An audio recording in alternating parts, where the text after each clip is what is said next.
Assalamualaikum warahmatullahi wabarakatuh. Perkenalkan, nama saya Sujok Taryani.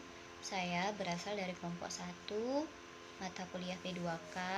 Di sini saya akan mereview jurnal yang telah kami kerjakan dari kelompok 1, yaitu setelah masing-masing anggota kelompok melakukan review jurnal, berikut hal-hal yang dapat dirangkum oleh kelompok 1. Nah, rangkuman ini berisi tentang pendekatan understanding by design atau bisa disebut UBD pada tahap menjelaskan.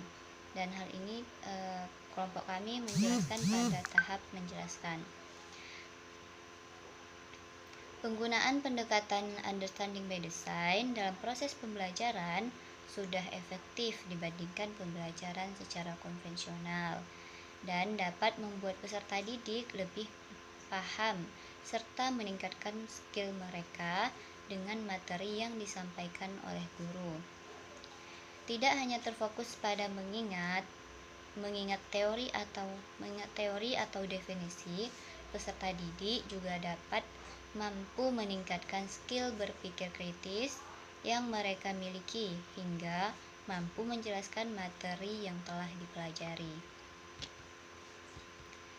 Nah, selanjutnya pemahaman yang baik memungkinkan individu untuk lebih mudah mengingat informasi sehingga dapat meningkatkan hasil belajar.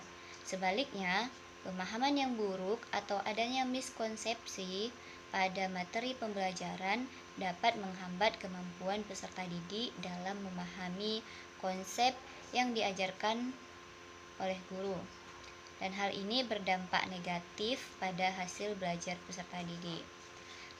Selanjutnya, ketercapaian pemahaman peserta didik terhadap materi ajar diukur dengan menggunakan indikator kemampuan pemahaman dalam UBD. Nah, indikator pemahaman ini ada 5, yaitu yang pertama, kemampuan menjelaskan, yang kedua kemampuan aplikasi, yang ketiga kemampuan perspektif, yang keempat kemampuan berempati, dan yang kelima kemampuan mencipta.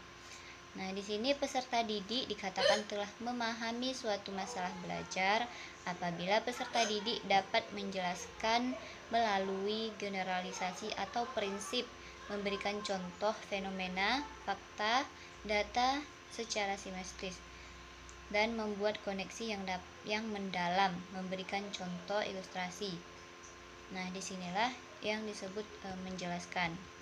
Selanjutnya, contoh konkret yang dapat saya jelaskan pada tahap menjelaskan ini yaitu pada saat di sekolah dengan materi hewan-hewan penghasil listrik, saya melihat bahwa peserta didik telah memiliki aspek mampu menjelaskan karena peserta didik mampu menjawab pertanyaan dan menjelaskan dengan baik mengenai hewan apa saja yang dapat menghasilkan listrik.